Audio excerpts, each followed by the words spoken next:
Accrochez-vous bien !» Même l'indomptable Tyson tremblait devant ce géant. Que s'est-il passé dans cet affrontement qui s'est transformé en un véritable carnage? Continuez à regarder pour le découvrir. Tyson fut impressionné par la force de ce géant. Mike Tyson, l'un des boxeurs les plus durs et les plus brutaux de l'histoire du sport, était connu pour ses knockouts qui paralysaient ses adversaires de peur et suscitaient de grandes émotions chez le public.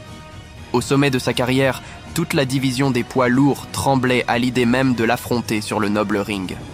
Mais ce que peu savent, c'est qu'il y avait un adversaire aussi respecté et redouté que le propre Iron Mike. Il s'agissait d'un impitoyable maître des poings qui ne montrait ni merci ni pitié envers ses adversaires. Son nom était Donovan Ruddock. Installez-vous confortablement, car ce voyage dans le passé commence ici. En 1991, le 18 mars, Tyson affrontait son destin sur le ring du casino Mira Chatan à Las Vegas, Nevada. Son objectif était d'être le dernier homme debout dans son combat contre Donovan Ruddock. Tyson, reconnu comme le principal prétendant des poids lourds par le Conseil mondial de boxe, l'Association mondiale de boxe et la Fédération internationale de boxe, se préparait au défi. Ruddock, quant à lui, n'était pas loin derrière, étant classé comme le deuxième prétendant des poids lourds par ces mêmes organisations.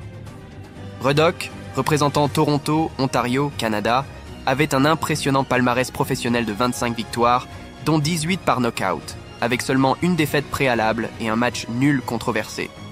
Cependant, les 39 victoires de Tyson, dont 35 par knockout et seulement une défaite préalable, le maintenaient comme le rival à battre, du moins statistiquement. Ruddock est entré sur le ring avec une grande confiance, croyant être le seul combattant capable de vaincre Tyson à son meilleur moment. Avec Richard Steele à ses côtés sur le ring, Tyson et Ruddock ont commencé leur affrontement. Dès le premier round, Tyson a pris l'initiative, lançant un coup de gauche qui a brisé la tension initiale. Son agressivité est rapidement devenue évidente, donnant le ton du combat. Ruddock, de son côté, a tenté de répondre avec quelques combinaisons de coups. Cependant, son succès fut limité au début. Il semblait avoir du mal à faire face à l'offensive de Tyson et les accrochages devenaient un signe de son incapacité à répondre aux coups que Tyson lui infligeait.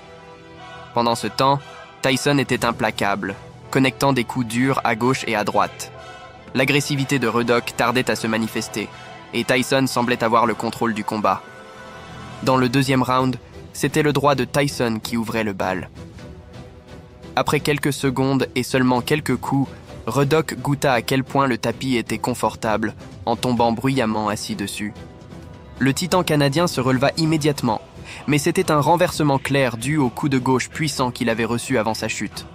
Sti commença le compte de protection, tandis que Ruddock marchait perturbé, n'arrivant pas à croire ce qui venait de se passer.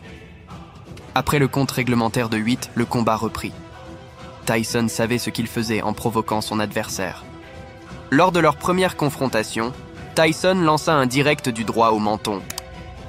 Confiant dans ses capacités, il cherchait à provoquer un échange de coups rapprochés pour ouvrir encore plus sa fenêtre d'opportunité pour un knockout. Cependant, face à un Ruddock qui semblait rester calme entre prudence et clinch, le grand Iron Mike devrait attendre encore un peu pour que sa grande chance arrive. Au troisième round, Ruddock tenta de mettre un peu de distance entre lui et Tyson, en étendant son gauche, mais sans succès. Si lui était le prédateur, Tyson était la proie qui attendait derrière la mire de son fusil, prêt à exécuter le tir parfait. Cependant, pour ne pas s'ennuyer, il tirait précisément ses poings sur sa cible avec toute l'intention de lui faire mal. Les clinches devenaient de plus en plus fréquents, mais Mike trouvait le moyen de glisser quelques-uns de ses coups pour continuer à affaiblir son adversaire. À ce stade du combat, il était clair qui contrôlait le rythme du combat. Pour chaque pas que Tyson faisait vers l'avant, Ruddock en faisait 2 en arrière. Pendant les 20 dernières secondes du round, le titan canadien se posta finalement fermement face à son adversaire et tenta d'échanger quelques coups. Malheureusement, cela ne mena qu'à son deuxième renversement. Le puissant gauche de Tyson serait encore une fois la vedette en exécutant un crochet brutal qui laisserait Ruddock allongé sur le dos sur le tapis. Se relevant immédiatement et avec la plus grande stupéfaction affichée sur son visage, Style lui accorda le compte de protection. Heureusement pour lui, lorsque le combat reprit, il fut sauvé par la cloche. Dans le 4e round, Mike Tyson, avec la confiance des deux renversements à son avantage, se déplaçait sur le ring avec une précision calculée. Chaque pas, chaque mouvement était un témoignage de son entraînement et de son expérience sur le ring. Il savait qu'il devait maintenir la pression, suivre le chemin qui l'avait amené jusqu'ici. Ruddock, en revanche, était en position défensive. Conscient de la puissance de Tyson, il savait qu'il devait garder ses distances pour éviter un troisième renversement. Sa stratégie était claire. Rester à distance, éviter l'échange de coups rapprochés qui favorisait Tyson. Ruddock reculait, se déplaçant autour du ring, utilisant sa plus grande portée pour tenir Tyson à distance. Il s'accrochait au corps de Iron Mike chaque fois que ce dernier s'approchait, réduisant ses chances d'attaque et frustrant son offensive. C'était une tactique risquée, mais nécessaire étant donné la situation. La tension sur le ring était palpable. Les spectateurs observaient en retenant leur souffle, conscients qu'une seule erreur pouvait changer le cours du combat. La question qui restait en suspens était combien de temps Ruddock pourrait maintenir cette stratégie défensive. Tyson, cependant, ne se laissait pas frustrer. Il gardait sa composture, son focus. Il savait que son opportunité viendrait. Il continuait de presser, cherchant cette faille dans la défense de Ruddock, ce moment d'inattention qui lui permettrait de porter le coup décisif. Au 5e round, juste après le coup de cloche d'ouverture, il recula jusqu'à heurter les cordes. Il tenta de neutraliser l'offensive de Tyson avec de faibles combinaisons, mais sa droite était incapable de causer des dégâts significatifs et sa gauche ne pouvait pas tenir à distance son chasseur très longtemps. Chaque coup que Tyson portait sur lui faisait des ravages. Il savait bien qu'il devait travailler à affaiblir son adversaire s'il voulait une victoire même relativement précoce. Encore en costume, presque, Ruddock voulut faire le coq en posant son poing gauche sur le front de Tyson, un acte de provocation qui manquait de respect à son adversaire et qui, dans le noble art des poings, tend à se payer très cher. Avec le temps contre lui, le titan canadien fut sauvé par le son de la cloche une fois de plus. Au 6e round, dès que la cloche sonna, Tyson se jeta sur Ruddock avec la force d'un train déchaîné, le poussant jusqu'à le faire heurter contre les cordes. Les provocations précédentes avaient eu leur effet, et maintenant l'offensive de Mike était plus tenace que jamais. Sa condition physique impeccable et sa technique raffinée étaient évidentes dans chaque mouvement, dans chaque coup.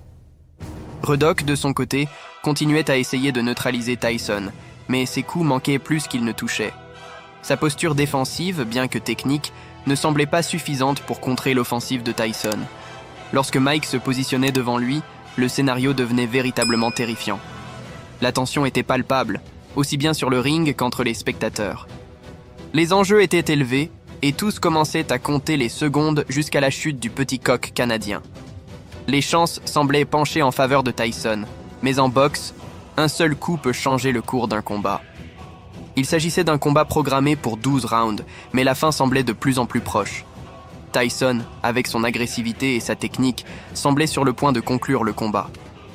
Cependant, Ruddock n'était pas prêt à se rendre aussi facilement. Malgré les difficultés, il restait debout, démontrant sa résilience et sa détermination. Le 6e round est devenu un véritable testament de l'habileté, de l'endurance et de la volonté des deux boxeurs. Au fur et à mesure que le round avançait, la question dans l'esprit de tous était « Combien de temps Ruddock pourrait-il encore résister à l'offensive de Tyson ?» Au 7e round, Ruddock a tenté de ralentir l'inévitable en s'accrochant au corps de Tyson, mais sa stratégie lâche n'allait plus réussir. Lorsqu'il a tenté d'initier un échange, Mike a asséné le coup qui marquerait le point de non-retour. Entrant dans la dernière minute du round, il a poussé Ruddock contre les cordes et est devenu le bourreau qui initierait l'une des pires raclées de sa carrière professionnelle. Une audacieuse rafale de coups faisait danser la tête de Ruddock de gauche à droite, donnant l'impression qu'elle pourrait être arrachée de son cou. En bas, Steve comprenait rapidement qu'il s'agissait d'un combattant qui n'était plus en état de combattre. Ironiquement, après avoir repris ses esprits, Ruddock semblait surpris et mécontent de la décision de Steve. Peu savait-il que cela lui avait sauvé la vie. Après un combat intense et palpitant, Mike Tyson émergea comme le vainqueur. Sa victoire sur Ruddock a réaffirmé sa position comme l'un des boxeurs les plus redoutés et respectés de son époque. Cependant, la controverse qui entourait le combat, notamment la décision de l'arrêter au 7e round, a laissé de nombreux spectateurs et critiques sur leur faim. Dans les mois qui ont suivi, les deux boxeurs ont continué leur carrière respective. Tyson, avec sa victoire sur Ruddock, s'est solidifié comme le principal prétendant au titre mondial des poids lourds. Il a continué à s'entraîner et à concourir, toujours avec l'œil sur la ceinture de champion. Ruddock, de son côté, n'a pas été découragé par la défaite. Malgré le revers, il a continué à s'entraîner et à s'améliorer, démontrant sa résilience et sa détermination. Son habileté et son courage sur le ring lui ont valu le respect de beaucoup dans le monde de la boxe. La rivalité entre Tyson et Ruddock, cependant, était loin d'être terminée. Juste 3 mois après leur premier affrontement, les deux titans de la boxe se retrouvèrent à nouveau sur le ring. Le 28 juin 1991, au même endroit que leur première rencontre, le Mirage à Paradise, Nevada, Tyson et Ruddock se sont affrontés dans une revanche très attendue. Le deuxième combat, tout comme le premier, était plein d'émotions et de controverses. Mais cette fois, Tyson est sorti comme le vainqueur incontesté, battant Ruddock par décision unanime après 12 rounds. Cette victoire a encore plus renforcé sa position comme le principal prétendant au titre mondial des poids lourds. Ainsi se termine l'histoire de Tyson et Ruddock sur le ring. Bien que leurs chemins se soient séparés après la revanche, leur rivalité et les combats passionnants qu'ils ont menés ont laissé une empreinte indélébile dans l'histoire de la boxe. Et bien qu'ils ne se soient de plus jamais affrontés sur le ring, leur héritage perdure, nous rappelant l'excitation, l'intensité et le drame que seule la boxe peut offrir. J'espère que vous avez aimé la vidéo. N'oubliez pas de vous abonner pour ne rien manquer du contenu que nous avons pour vous à chaque occasion. Cliquez sur j'aime et commentez. Quel moment de la bataille vous a semblé le plus féroce ?